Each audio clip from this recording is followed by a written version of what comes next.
Malcolm, are you there? Malcolm, Hello? hello, can you hear me? Yes, I can. Yeah, talk to us about your experience or relationship with the first tree food, the baobab's highly nutritious properties. Okay. Basically, 10 to 11 years ago, I began the journey of exploring about utilizing the baobab in a food product. And one day I sat down to a documentary by Ray Mears. And Ray Mears is basically, he's a gentleman who travels around the world and teaches various forms of bushcraft. He's very well known here in England. So while watching this documentary, I saw a particular part when he was talking about baobab.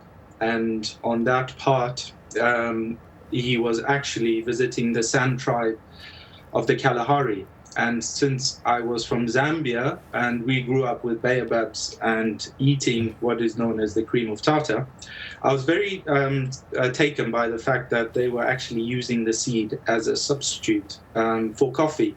And the San tribe would use this seed as a drink.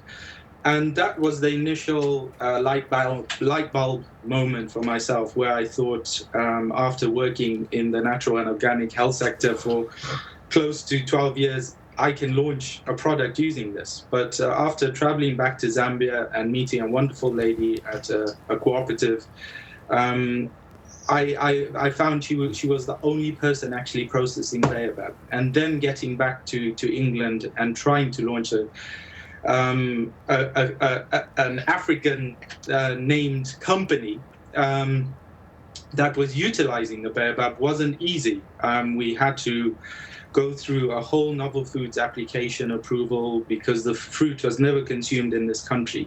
But that's all past now. And basically, baobab is heralded as Africa's superfood. And as being an early pioneer of the fruit, it's taken close to 10 years to finally get and capture the imagination and also the general health properties to the consumer.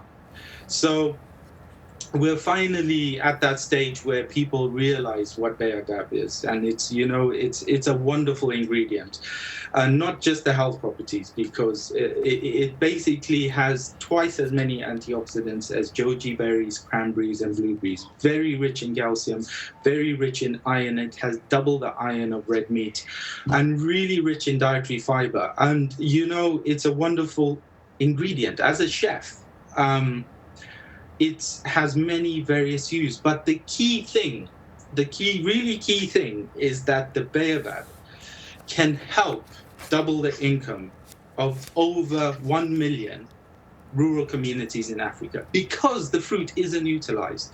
Most of it's estimated that 250,000 tons just in Southern Africa goes to waste.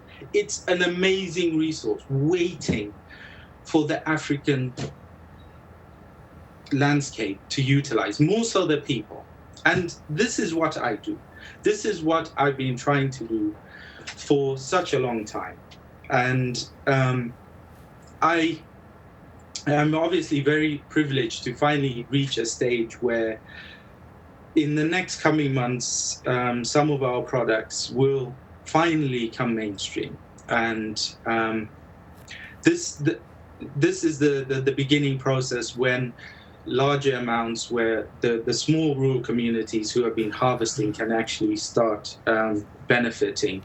So it really is an exciting time. But we don't actually just utilize baobab. We also utilize moringa.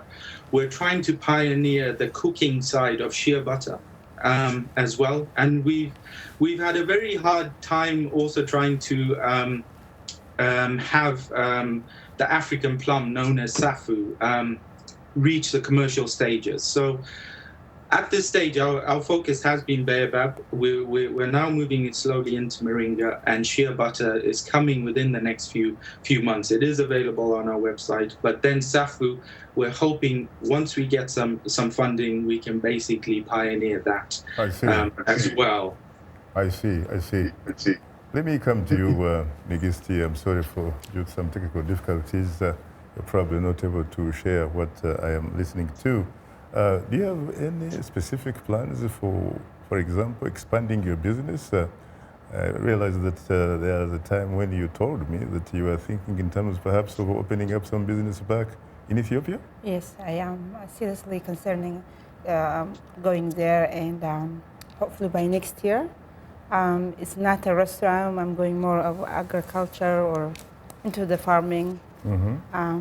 I was there last year, and there's a lot of opportunities that Ethiopia is offering, a lot of things that for diaspora to be successful. So, and the government is offering like a lot of if you put 25% down, they give you the rest, and so we're going to take that opportunity and try there.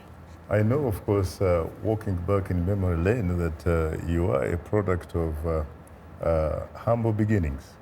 Thank you. A lot of struggle, but you nevertheless, of course, persisted, and you're where you are because of hard work and a lot of things. Do you sometimes also think about people who happen to be perhaps not as fortunate as you and I? And if you do, what do you do for them, for example? Any philanthropic connections back to Ethiopia? Exactly. The reason we're going, me and a few of my friends are going, and my husband, of course, going to Ethiopia is this kind of situation, especially if you are focusing on agriculture. Most of the Ethiopian people are farmers, so if you focus there and you bring easier way of doing farming and helping the people to do an easy way of producing farming, I think that would be helpful, and there's a lot of money in it too. Very interesting. Now, Kwame, talk to us about a cooking competition where you were eliminated because of a conceptual mistake and not a cooking one. Well, yeah, Top Chef, that's what you're talking about. Let's get to the point. We wanted to do a fast casual concept, and I chose to do chicken and waffles. I used frozen waffles, and they didn't really like that because it was a cooking competition. I shouldn't have done that. But I felt it was a fast casual concept. So in that sort of circumstance, that's something that you would do. It was miniature waffles, so I used the miniature frozen waffles. So it's kind of like a one-biter. And they didn't like it. They said it was the best chicken and waffle they've had, but they couldn't get over the fact that it was a store-bought product. And that's, I can understand that, and I can get behind that.